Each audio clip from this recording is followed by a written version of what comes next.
Space is a place of breathtaking beauty, but also of extreme danger. Imagine floating 250 miles above Earth, tethered to your spacecraft by a thin cord. Below you, our blue planet spins silently. Above you, a million stars blaze in the infinite darkness. But you are not there to admire the view. You are there to work. And in the vacuum of space, even the simplest task can become a matter of life or death. One of the biggest challenges astronauts face is the extreme temperature variation. In direct sunlight, temperatures can soar to a scorching 250 degrees Fahrenheit, hot enough to boil water. Yet in the shade of Earth, the temperature can plummet to a frigid -250 degrees Fahrenheit, cold enough to freeze you solid. These aren't just numbers, they are a constant threat to an astronaut's survival. This is the story of two astronauts who dared to venture into this unforgiving environment. Astronauts Peggy Whitson and Shane Kimbrough faced these dangers head-on, their courage and skill tested against the unforgiving vacuum of space. This is the story of their spacewalk. March 30th, 2017. A day etched in the annals of space exploration. Two veteran astronauts, Peggy Whitson and Shane Kimbrough, prepared themselves for a mission of paramount importance, a spacewalk outside the International Space Station.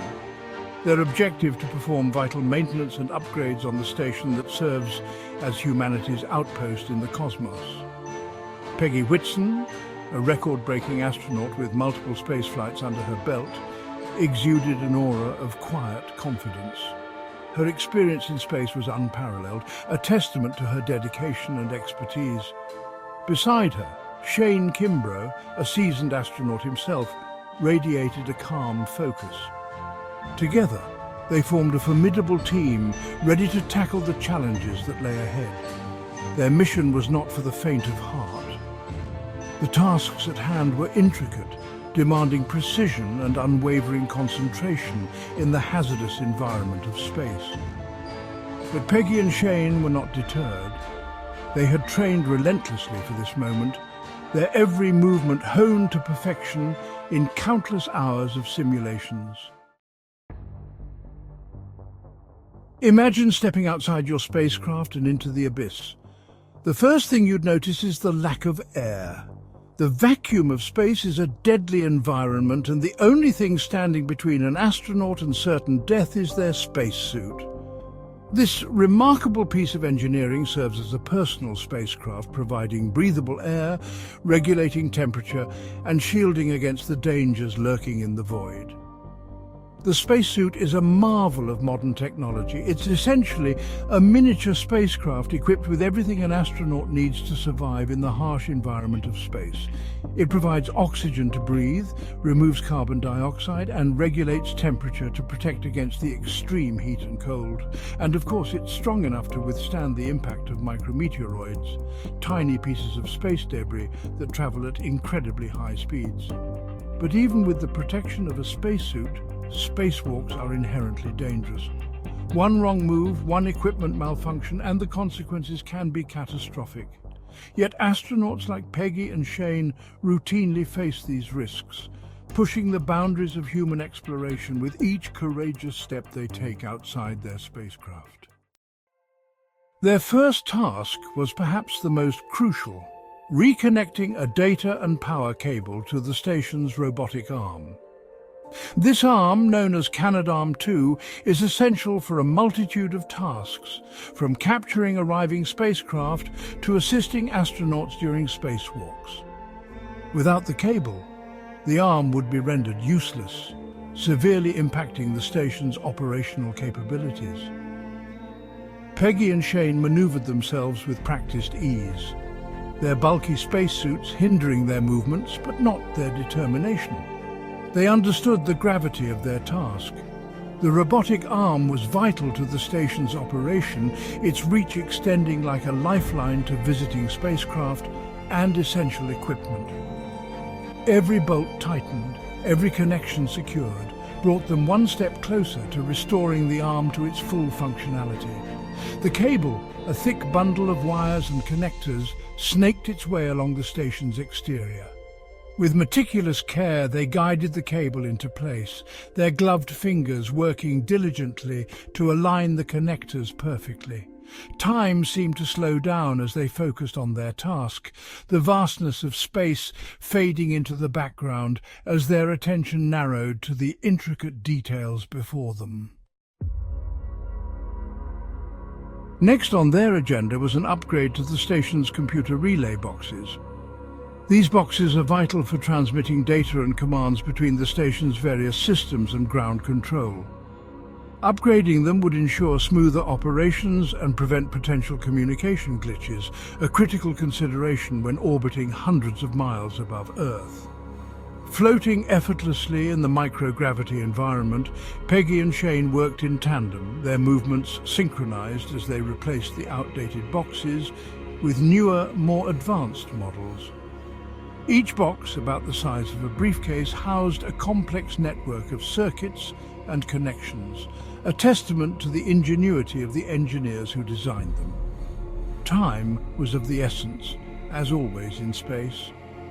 The longer they spent outside the station, the greater the risk of exposure to radiation and other hazards.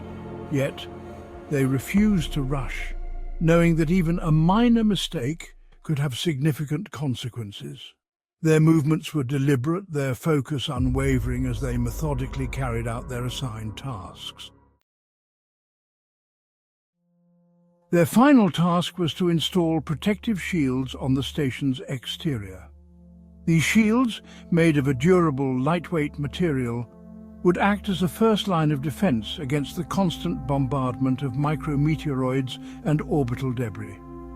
Even a tiny particle, traveling at thousands of miles per hour, can cause significant damage, and these shields were crucial for safeguarding the station and its crew.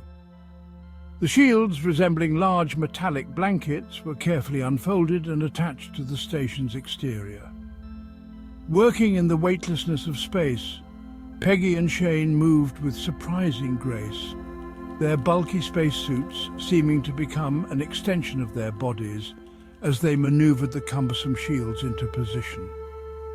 Each shield had to be perfectly aligned and securely fastened, a task made more challenging by the fact that they were working on a structure the size of a football field. But they pressed on, their dedication to the mission fueled by the knowledge that their work was essential for the safety and continued operation of humanity's outpost in space. But then, disaster struck. As they were maneuvering one of the shields into place, it slipped from Shane's grasp. For a heart-stopping moment, it seemed as if the shield, a vital piece of equipment, would drift away into the abyss, jeopardizing the safety of the station and its crew. Inside mission control, tension spiked. The flight controllers watched with bated breath as the shield, a tiny speck against the backdrop of Earth, tumbled away from the station. The loss of the shield would be a major problem, leaving a vulnerable section of the station exposed to the elements. But Peggy and Shane reacted quickly, their training kicking in as they assessed the situation. Calmly, they informed mission control of the mishap, their voices betraying no hint of panic. On the ground, the flight control team sprang into action, calculating the shield's trajectory. I don't have a shield. What? Yeah, I don't have a shield. Where is it? It's right by the radiator.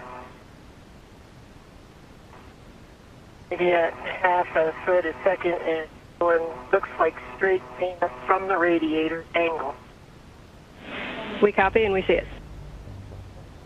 Mission Control, the nerve center of space operations, swung into action.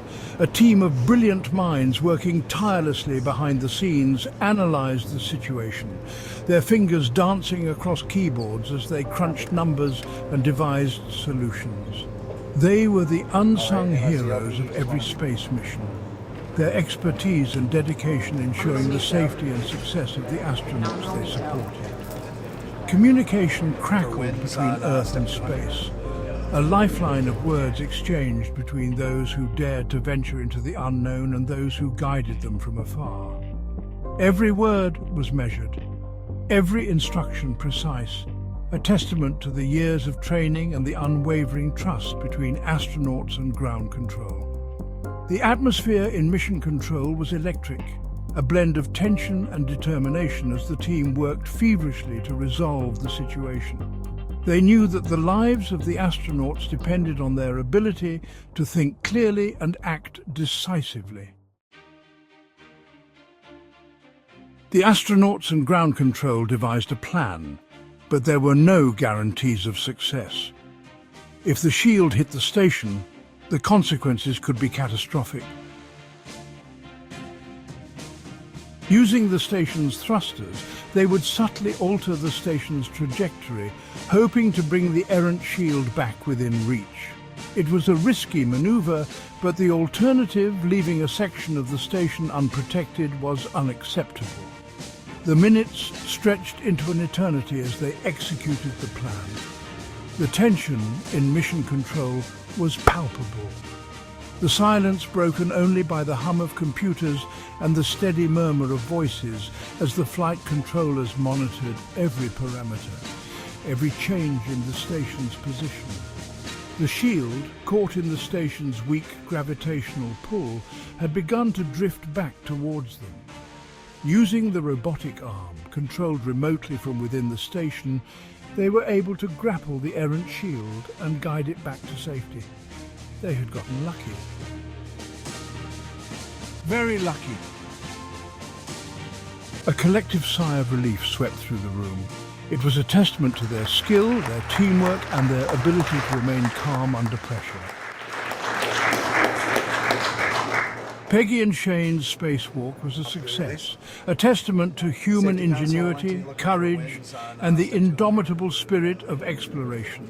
They had faced the challenges of space and emerged victorious. Their mission a reminder of what we can achieve when we push the boundaries of human endeavor. As they climbed back into the airlock, their spacesuits bearing the marks of their adventure, they carried with them the experience of having touched the face of eternity. They had looked upon our planet from a vantage point few have ever seen, and in doing so they had reminded us of the fragility of our existence and the boundless potential that lies within us all. The final frontier beckons, its mysteries waiting to be unraveled. And as we venture further into the cosmos, we carry with us the lessons learned from those who dared to go before us. Those who showed us that the only limits to human exploration are those we impose upon ourselves.